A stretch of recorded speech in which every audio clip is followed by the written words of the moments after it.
تو آپ سارے مل کر جماعت کو بچائیں، کسی اور کو ٹکٹ دے دیں، میں اس کے ساتھ چلنے کے لیے بھی تیار ہوں۔ لیکن مجھے بڑا افسوس ہے کہ پتہ نہیں کون سی کوئی بلیک میلنگ ہے، کیا معاملہ ہے، کچھ میری سمجھ سے باہر ہے، مجھے ٹکٹ جو ہے وہ نہیں مل رہا اور اوپن چھوڑا جا رہا ہے۔ اب میں یہ سمجھتا ہوں کہ اوپن کا میں قائل نہیں ہوں۔ اب کس طرح ہو سکتا ہے کہ ہم 4 امیدوار ہیں اور 4 امیدواروں میں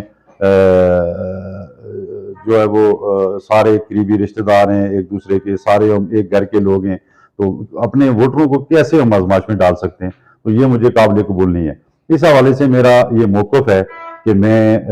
چونکہ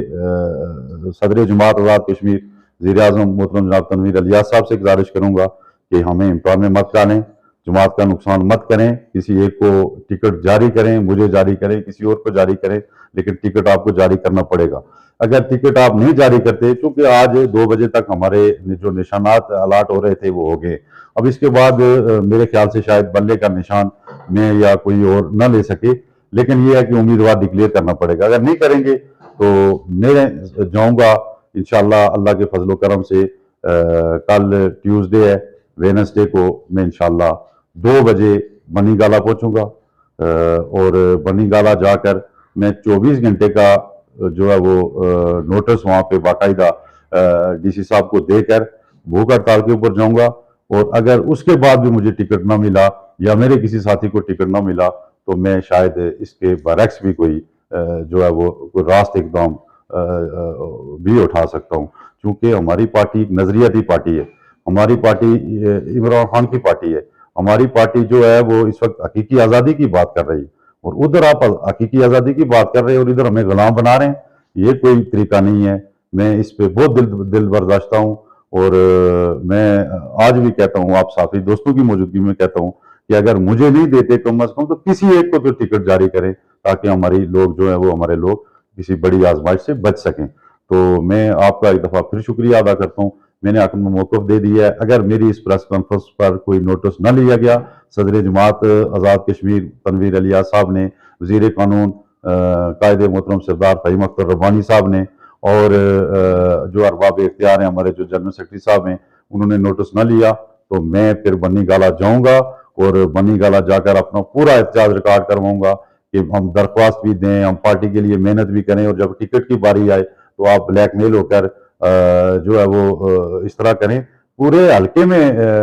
چاہیے تو یہ تھا کہ اب 10 دن پہلے 15 دن پہلے ٹکٹ اناؤنس کر لیتے، لوگوں کو امیدوار بنا لیتے، ہم مل بیٹھ کر سب کو۔ اور پھر میں یہاں پر یہ بھی کہنا مناسب سمجھتا ہوں کہ کون آپ کو مشیر ہے، کون آپ کو مشورے دے رہا ہے؟ آپ نے میری وارڈ میں جو ہے وہ بڑے سیاسی قد کاٹ کا جو ہمارا امیدوار تھا بی ڈی ممبر کے لیے، اس کو آپ نے اگنور کر دیا۔ آپ نے ٹنگی گلا وارڈ میں ہمارے بڑے سیاسی قد کاٹ والے امیدوار کو اگنور کر دیا۔ نکر وارڈ میں ایک ہی ٹکٹ کی اپلیکیشن تھی، وہ آپ نے اوپن چھوڑ دی۔ نیریوں میں جو ہے وہ قد کاٹ والے امیدوار کو چھوڑ کر آپ نے جو ہے وہ وہاں پہ ایسے لوگوں کو ٹکٹ جاری کر دیے جو کسی صورت میں قابل قبول نہیں ہے۔ نظر ثانی کی جائے، جماعت کا نقصان ہوگا، ہم سب کا نقصان ہوگا، اور ہم اس موقع پر ہمیں جو ہے وہ لانگ مارچ میں ہونا چاہیے، جبکہ ہم ادھر ٹکٹ کی اس میں جو ہے وہ سارے میں الجھا کر جماعت کا نقصان کیا جا رہا ہے۔ تو میں ایک دفعہ پھر گزارش کروں گا کہ جو ہے وہ ہر صورت میں ٹکٹ جاری کیا جائے۔ ٹکٹ کے بغیر میں اگر ٹکٹ جاری نہ ہوا تو پھر میں اپنے عوام کے پاس جاؤں گا، اپنے علاقے کی میٹنگ بلاؤں گا، میٹنگ میں جو ہے وہ اگر لوگوں نے مجھے کہا کہ آپ الیکشن لڑیں تو میں الیکشن لڑوں گا، تو لڑوں گا پھر میرا پارٹی سے کیا لینا دینا رہ جائے گا؟ میں نے بلے کے لیے اپلیکیشن دی، انتخابی نیشنل بلے کے لیے، تو پھر اگر آپ مجھے آزاد لڑانا چاہتے ہیں تو آزاد تو میں ویسے بھی لڑ سکتا ہوں۔ تو اس طرح نہ کریں، میری آپ سے درد مندانہ اپیل ہے کہ پارٹی کو بھی بچائیں، کارکنوں کو بھی بچائیں، اور جو ہے وہ محترم